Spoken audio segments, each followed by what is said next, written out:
Hello class 10th and students. तो दोस्तों कैसे हैं आप लोग।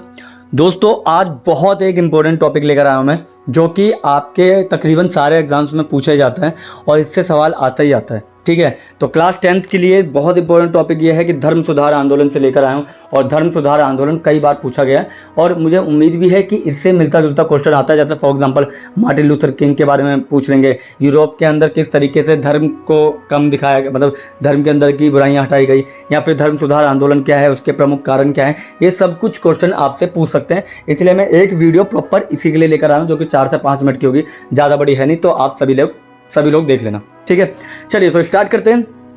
फर्स्ट क्वेश्चन हमारे सामने धर्म सुधार आंदोलन।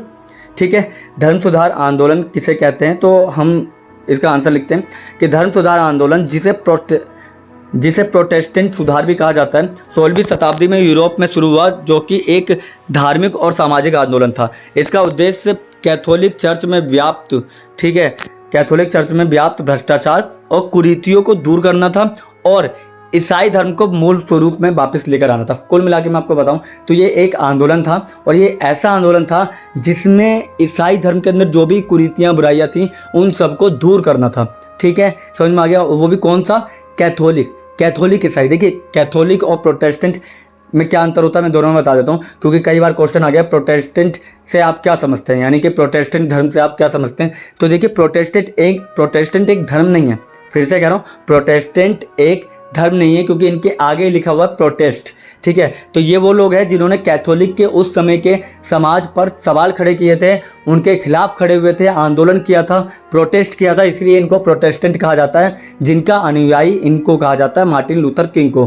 किनको कहा जाता है? मार्टिन लूथर किंग को। ठीक है, तो कई बार क्वेश्चन पूछ लेगा मार्टिन लूथर कौन है, तो आप बता देना प्रोटेस्टेंट धर्म के जो अनुयायी थे ना, मेन अनुयायी जो थे वो थे प्रोटेस्टेंट धर्म के। कौन?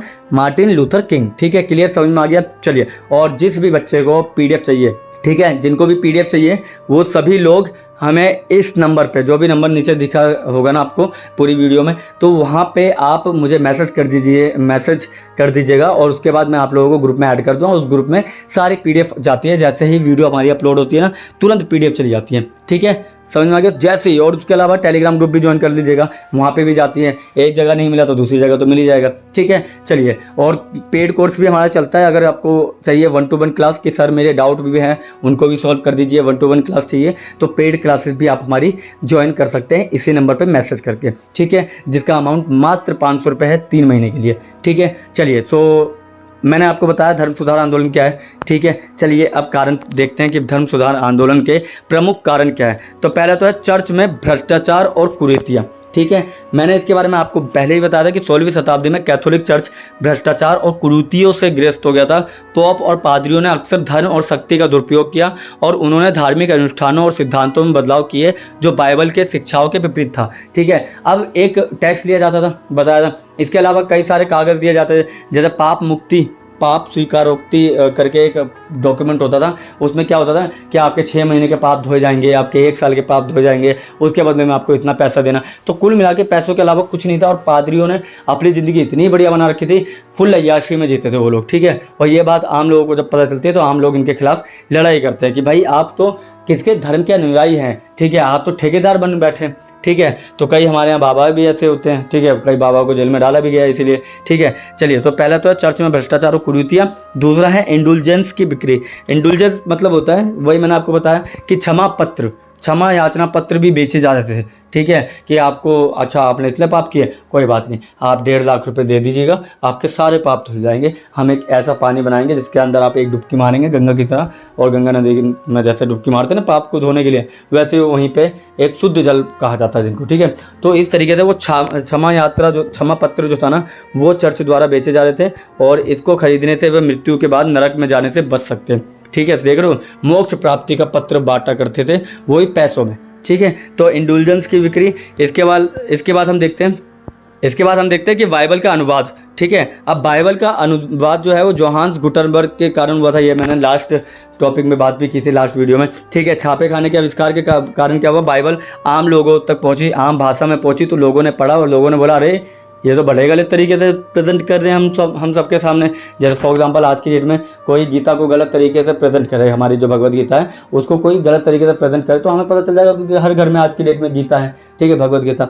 अब उसी में आप ये देखिए, उस समय बाइबल में वो इस तरीके से तोड़ मरोड़ के बोला जाता था ना कि लोगों को लगता था कि भाई अच्छा ये तो ठीक कह रहे हैं, हम ही लोगों में कहीं ना कहीं कमी होगी, हमें स्वीकार करना चाहिए क्योंकि इन्होंने कहा है मतलब भगवान ने कहा है, ठीक है। और इस तरीके से जब बाइबल का अनुवाद हुआ, आम लोगों तक बाइबल पहुंची, तब लोगों को पता चला हाँ कि इनके अंदर कमी है, बाइबल में कोई कमी नहीं है, क्योंकि धर्म सारे अच्छे होते हैं मगर धर्म के कुछ ठेकेदार बुरे होते हैं, जिसके लिए हम किसी धर्म को गाली नहीं दे सकते, किसी धर्म को नीचा नहीं दिखा सकते हैं, ठीक है। चलिए इसके बाद हम देखते हैं मानवता का उदय। आप सबको पता चल गया कि भाई मानवता का उदय का मतलब होता है कि भाई ह्यूमन टैलेंट को देखो, ठीक है, ह्यूमन को मत देखो। जैसे फॉर एग्जांपल पहले ज़माने में क्या होता था, टैलेंट कितना भी ज़्यादा हो, ठीक है, मगर फिर भी क्या होता था, चर्च की चलती थी। जैसे एक इंसान ने कह दिया कि भाई जो सूरज है ना वो पृथ्वी के चक्कर नहीं लगाता, पृथ्वी सूरज का चक्कर लगाते, इस बात पे उसे जिंदा जला दिया गया, वो पादरी चर्च द्वारा, ठीक है, उस कुरीति द्वारा, क्योंकि पहले ही उन्होंने बोल दिया कि भाई जो सूरज है ना वो पृथ्वी के चक्कर लगाता, सारे ग्रह पृथ्वी के चक्कर लगाते हैं। ये पहले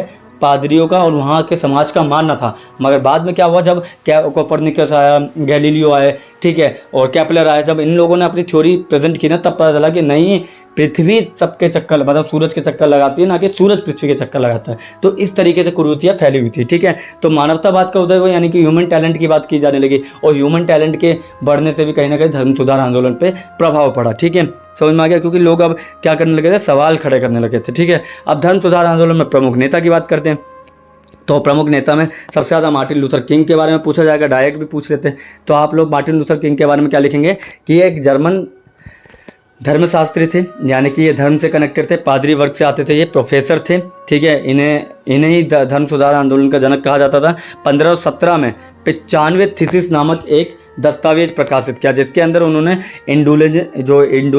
इंडुलजेंस की बिक्री थी ना, जो कि इंडुलजेंस मतलब होता है कि जो भी क्षमा पत्र वगैरह थे ना, उसकी बिक्री पे पहले रोक लगवाई, और उसके बाद क्या किया, चर्च के अंदर जो कुरीतियाँ थी ना उसकी निंदा की, क्या की, उसकी निंदा की। और मार्टिन लूथर किंग के बारे में जरूर पढ़ के जाना, हो सकता है मार्टिन लूथर किंग के बारे में डायरेक्ट आ जाए, नहीं तो इनडायरेक्ट तो पूछा जाता है, ठीक है। इसके बाद जॉन कैल्विन भी है एक व्यक्ति, ठीक है, हेनरी VIII भी है और जॉन कैल्विन भी है। ये इतना इंपॉर्टेंट नहीं है, फिर भी आप लोगों के पास PDF होगी, आप पढ़ लीजिएगा। और ये दोनों के दोनों क्या हैं, ये उस समय के धर्मशास्त्री थे, जॉन कैल्विन, जिन्होंने प्रोटेस्टेंट धर्म में बहुत ज़्यादा अपना वो दिया था, अनुदान वगैरह दिया था, और बहुत ज़्यादा सपोर्ट भी किया था, ठीक है। मगर हेनरी VIII वो है जो इंग्लैंड के राजा थे, और इंग्लैंड के राजा होने के कारण उन्होंने क्या किया था, इन्होंने चर्च के अंदर कुरीतियों के खिलाफ आवाज़ उठाई थी और पूरा सपोर्ट दिया था प्रोटेस्टेंट लोगों के, ठीक है, समझ में आ गया। ये एक प्रमुख इंसान बन जाता है, जो कि आपको पढ़ना चाहिए कि उस समय के राजा भी उनसे खिलाफ थे, ठीक है, क्योंकि वो भी नहीं चाहते थे कि हमारे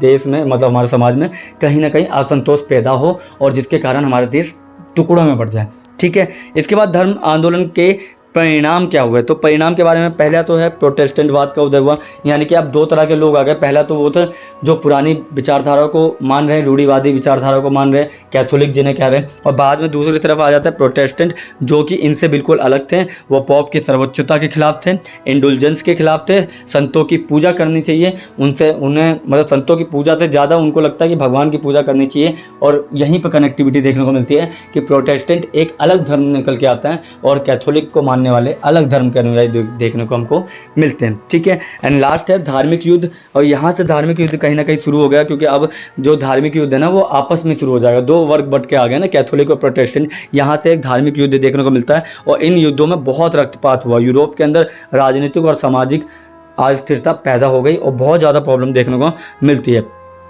एंड द लास्ट पॉइंट, आधुनिक दुनिया का उदय। और यहाँ से ना हम देखते हैं कि अब वो जो चर्च वाला सीन था ना वो सब खत्म होता है, यानी कि वो जो चर्च थे ना पूरी तरह से हावी था उस समाज पे। अब चर्च पे जो है ना वो पूरी तरह से हावी नहीं है समाज पे। अब समाज अपने टैलेंट पे काम कर रहा है, अब समाज आविष्कार पे काम कर रहा है, समाज अपने देश को डेवलप करने के लिए काम कर रहा है, ठीक है। तो यहाँ पे एक आधुनिक दुनिया का उदय होता है और व्यक्तिगत बढ़ावा देखने को मिलता है, ठीक है। यहाँ पे अब लोग अपने दिमाग का यूज़ कर रहे थे कि नहीं बाइबल में ऐसा लिखा है तो क्यों लिखा है, इस पे सवाल खड़ा किया जा रहा था, ठीक है। और इस तरीके से आपका जो ये इम्पोर्टेंट टॉपिक है ये ख़त्म होता है, ठीक है। और अगर किसी को कोई भी डाउट हो, किसी भी तरह की प्रॉब्लम हो, तो प्लीज़ प्लीज़ प्लीज़ इस नंबर पर मैसेज करके पूछ लीजिएगा, क्योंकि गलत तरीके से आप कुछ भी करेंगे तो गलत ही होगा। ठीक है, फिर से कह रहा हूँ, पेड कोर्सेज भी है, अगर आप वो लेना चाहें वो भी आप अवेल कर सकते हैं। ये PDF लेना चाहें तो व्हाट्सअप ग्रुप और टेलीग्राम ग्रुप ज्वाइन कर सकते हैं।